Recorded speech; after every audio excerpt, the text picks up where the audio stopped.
this is Chip from the Real Dirt. Today I have a very special Real Dirt. When you're a farmer, you've got all kinds of problems to worry about. And in the past, we used to say, you had people, pests, and police. But, man, Northern California also have fires. And on the line today, I've got Jeff from Little Hill Cultivators. And, Jeff, you're right in the middle of the fire in Northern California. Yeah, I'm in the middle of it for sure. Biggest fire ever in California. It seems to be circling my valley. About 3 weeks ago, it was coming up from the south, and then that died down, and it's looped around from the northeast. Now it's in the valley. Now it's up close and personal. I've been involved with a handful of fires, in that area, but like you said, this is the biggest one ever. What's the name of this fire complex? How do they refer to it? It's the August Complex. It changed a bunch of names over as it combined with other fires. They changed the name a bunch of times. It's the north zone of the August Complex. It's stretching for me up in Trinity County all the way down into Mendel and Lake County. Oh man, that's hundreds and hundreds of miles. How big do they say it is? Approaching 900,000 acres.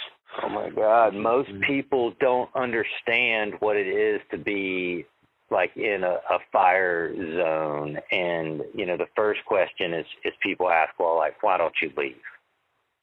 Right? Like, oh, you just got to leave. That's a good question. It's not that easy, though, right?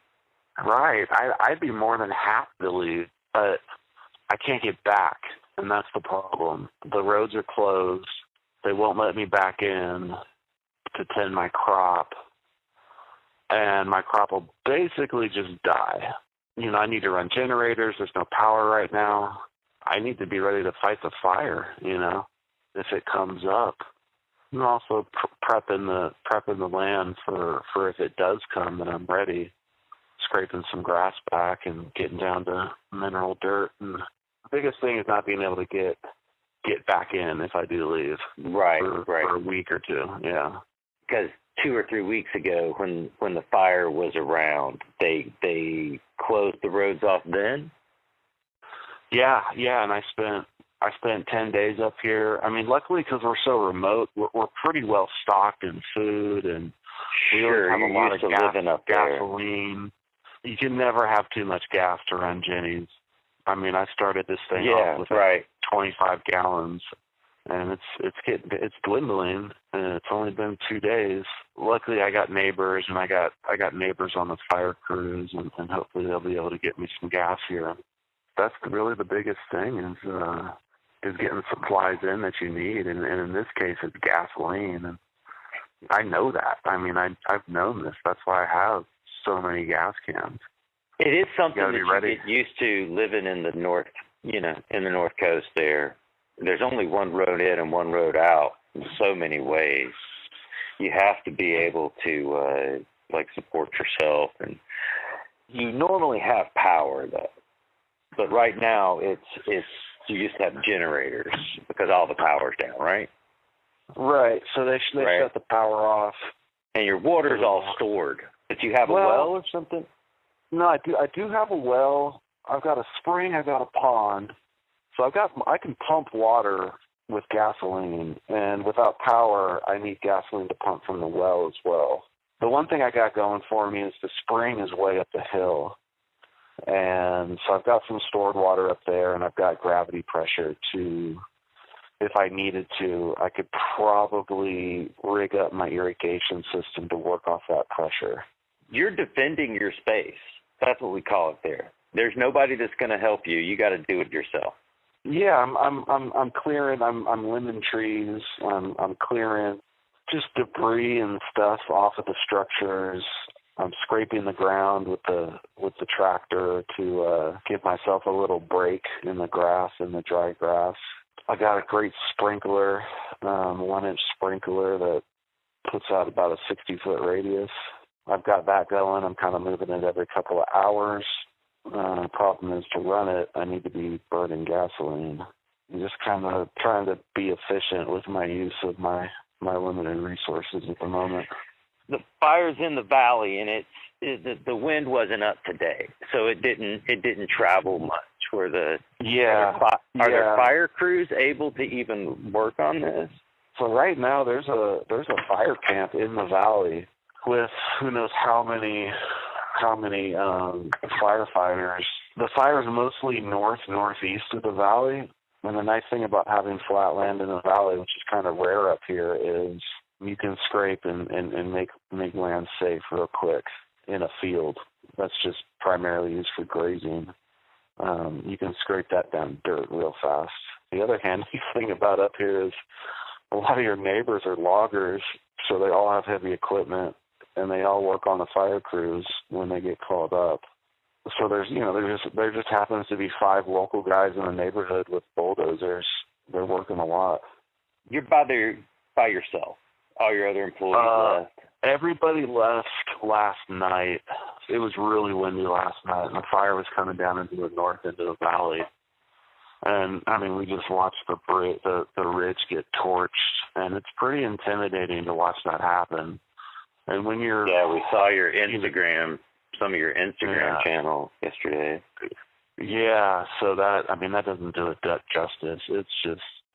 It's crazy to watch the flames jump, twice the height of the trees.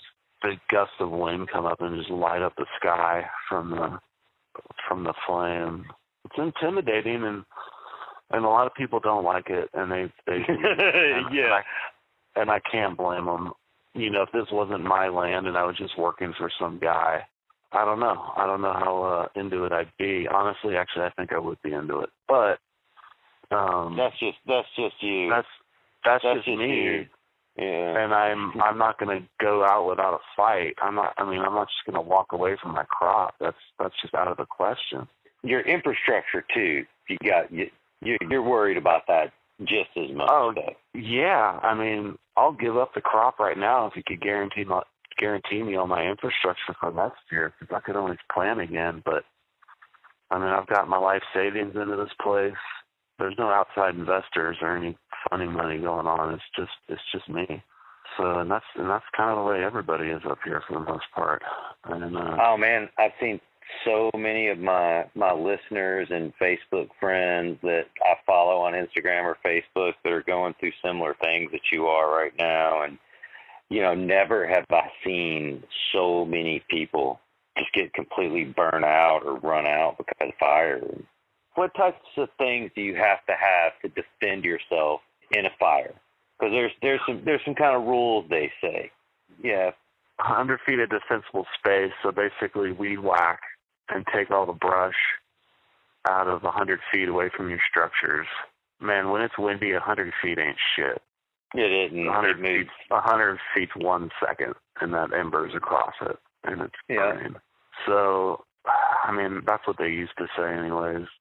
Heavy equipment, if you can afford it, a giant cat will be your best friend, even if you only use it once every 5 years. Tell us how they use the cat. Do they drive over the fire? Do they make roads? Oh no, they just clear land with it. They just go through and they'll take out brush, trees, any fuel, and they'll push it to the light side and just leave bare dirt. Give the firefighters a chance to either do a back burn off of that back towards the fire or just defend it if it's not, windy. Really no fire break like that's gonna do much if it's windy, and that's really what's kicking these fires off is we getting these windstorms and any fire it just blows up. It blows up. It travels 10, 20, 30 miles in a day. And it travels as fast as the wind. It'll be spotting 3 miles ahead of the main fire, and it just starts leapfrogging like that. If you're not familiar with the Northern California climate, it literally rains half the year and it's dry half the year. You might get a sprinkle or some dew, but mostly, there hasn't been any rain in the interior coastal mountains of Northern California for 5 months. Really? 6 months? When was the last real rain? May or June. I don't even remember really. Probably May. It was May. Yeah, it's probably May or June. There might have been some light sprinklings, but so dry there that the fuel for the fire just dries out. And if you can just imagine like grass, that's fields of grass that are just been sitting there with no water for months and months and months. I mean, just the spark of a chainsaw or somebody like, you know, shooting a 22 or, I mean, a pickaxe can set off, you know, this grass. Right, it's just ready to blow up, and then I mean you got, you know, all the underbrush and, you know, in the forest, and it's just an incredible fuel system. Yeah, that's a typical Mediterranean climate of warm, dry summers and cool, wet winters. Yeah, you get that. Grows great weed and wine. Yeah, that's why we got such good produce out here, and just, I don't know, things must have changed. Fires didn't used to be like this. You know, you say whatever you want, but a big fire used to be 50,000 acres. Now we're beating the all-time record every year, it seems. We said it last year with the Mendo complex, and we fucking trashed that record this year with this complex. Yeah. So, wow. It's a thing. It's touching everybody for sure, and if it hasn't, it's going to. Talking about tools, I mean, I've been collecting them. You want, heavy equipment's one thing. If you're going that route, that's great. The other thing is you want gasoline storage. You don't just want to fight the fire. You want your crop to survive. So you need gasoline, and you need a lot of it because you need to run these generators as long as the roads are closed. You know, that could be a week, 10 days, and that's a lot of gasoline. You also need more water storage. You know, a lot of people don't have good wells out here. They've barely got enough water for their crop, let alone fighting a fire and wetting their property down. Water storage is expensive, but it could be the best insurance you ever had. I've got a trash pump and a fire hose. I can dump that trash pump in. That runs off gasoline because you're not going to have power during a fire. I can drop the trash pump in a water tank or in my pond. About as much hose as I need. 2-inch hose pumps a lot of water. You can wet some shit down and you can fight a fire with it. Luckily, I haven't had to directly put it on flames yet, but I laid the hose out and it's ready to go, and I wet some stuff down last night because I didn't know what was going to happen with that wind. And I don't know, it's just nice to have all these little tools. The other thing is a dirt bike. If you have a dirt bike, you can bypass the roadblocks, if you know the forest roads, and that's proven to be effective. I know when guys are sneaking back in to their grows in Mendo back in 2017. People have been doing that for a long time with bikes, right? Yeah, they were riding dirt bikes, being able to save their grow. It's a terrible feeling, especially around harvest time, to lose it all just because you can't get to it. You know, if you could just get to it, you could water your plants, but you can't get to it. It's the worst feeling. How far away are you from harvest? I'm supposed to have some stuff coming down about a week. A lot of stuff still a couple of weeks out to over a month out.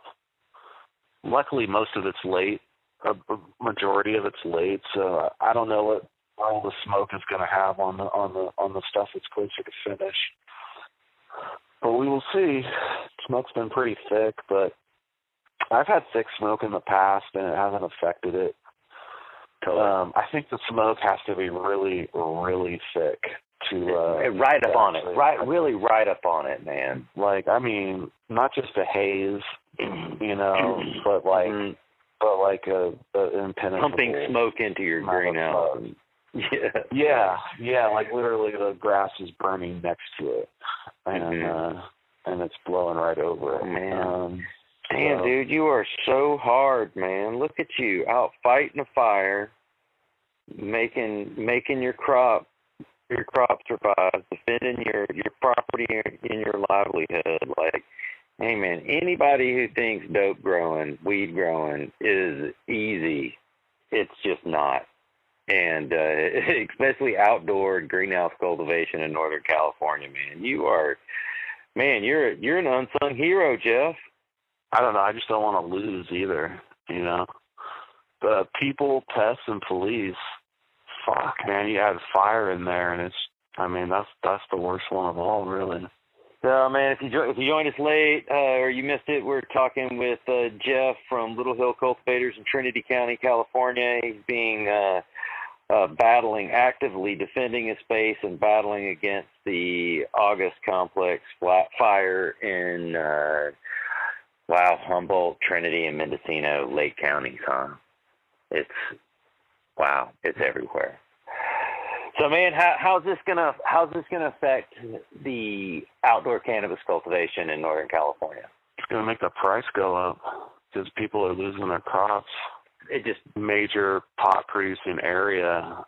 I mean, the pines are at risk, and that's probably the weed growingest spot on the planet, as far as I know. What do you think? Do you think that's the weed growingest spot on the planet? The weed growingest square mile on the planet? Square mile? Is it really a square mile? I mean, there's a lot of parcels. The 640 acres?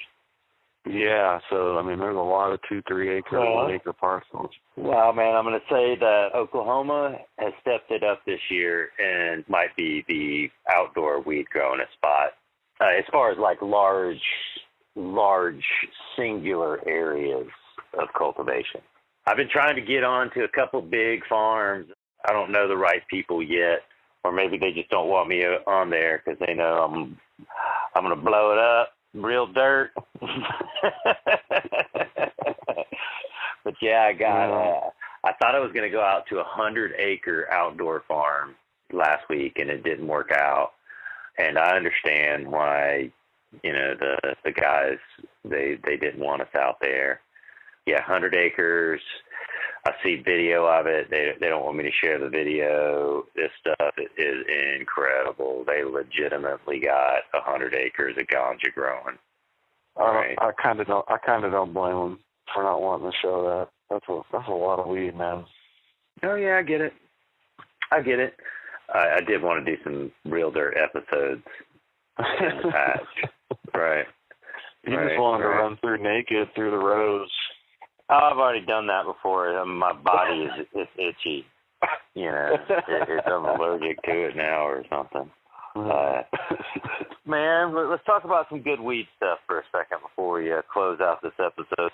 Tell me about the Northern California strains this year. What's popular being grown? What are the clone sellers selling? What are the people growing? What did well for me was Slurricane and Ice Cream Cake, both of which I grew last year and I brought back, and they continue to not let me down in quantity and quality, mostly quality. It is absolute. It went for high dollar. It looks phenomenal. Smells, tastes, smokes phenomenal. Great potency. Checking all the boxes, and so those are really my two favorites. And then there's just all the old staples like Wedding Cake and OG Twist and Wi-Fi and, just the gas that people love. There's so much new stuff every year. You're doing R&D? A little bit this year with some random clones from places, but nothing that, every year you got to try a clone or two, even if it's just one plant, just to see what it's all about, because that's how you find the next best thing. And the competition's stiff for those new clones, or even for seed selections. The competition's stiff. I hear Wedding Cake, Lava Cake, Gelato Crosses, Ice Cream Cake, lots of cake. We just planted a bunch of archive seeds, a bunch of Do-Si-Do crosses, a bunch of OG crosses, Tangy, Lemon G, Sour D. It's late crops looking great here. It's just starting to flower. I'm about 3 weeks in. Wow, it really looks phenomenal. I'm using my new plant-in bags. Wow, man, the labor savings on that. I've literally got 3 guys that just put in, 15,000 square feet of greenhouse, 4,000 5-gallon pot. It was just so easy for them to do it, really. It really took about 2 weeks for them to do everything. Fill all the greenhouses up with soil, put all the plants in, put all the irrigation in, and then we'll have a rotating harvest time. Plant-in bags, so it's 5.5-gallon plant-in bags of growers. Man, that best thing I've made in forever. My quality and consistency is so good. I'm looking at 4,000 different bags of this stuff. We're talking about Growers Cocoa, growerscocoa.com.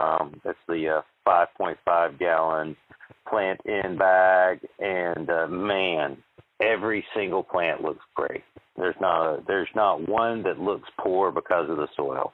That's for sure. I'm growing 15, no, maybe 23 different strains. Everything looks great. It helps with consistency. Is everything's got to be consistent to keep it uniform, and uniformity is where it's at. It is, man. Grows. It is. To soil mix to watering. Consistency, everything from environment to IPM to water frequency to fertilizer program to harvesting. You get all that consistency in there, and just your flow of material just moves so incredible. Your ability to grow so much cannabis than you thought was possible, it becomes reality. You're on a 10,000 square foot garden, right? Right. Yeah, you got a 10,000 square foot garden, and you have how many people that work there? 2 main guys, and then other help as well. That's more temporary. It's a lot of work. It's a lot of work for 2 guys. They work their asses off for sure. Oh yeah, man, and that's why you're there defending against the August complex. So, man, is there a point when you call it and you say like, hey, I got to get out of here? Like, how do you know when that is? How do you monitor? I keep asking myself that, sort of, because everybody just says stay safe, and it's not worth risking your life, and I don't know. I kind of got some ideas of when it's going to be time to call it and get the fuck out. But really, when your exit is disappearing out of here, that could be time when it's time to call it and get the fuck out. Of course, you have to know that it's disappeared. If it's windy, I can't fight a fire if it's windy. It moves too fast. It just causes spot fires everywhere. That might not be a fight I'm willing to make. And then also how much help I have. There are firefighters in the valley. They're some of them are on missions. Some of them are kind of just like last night. They're just kind of roving, and there's the local firefighters that are just, guys with the flame retardant clothing and the hard hats, and then there's like professional firefighters, and they're from all over the country. And I don't know, you just kind of like, what's the next house to be in danger, and then they start clearing and grading some lines around it and doing what they can, and then the pros show up and they have like trucks with water and hose, and they can do a bit more. And it seemed real loose as far as how it kind of works out. So when the fire comes to me, I'm sure I will have firefighters here to help out. In the north end of the valley where the fire is, there's firefighters all over the place at my neighbors' houses.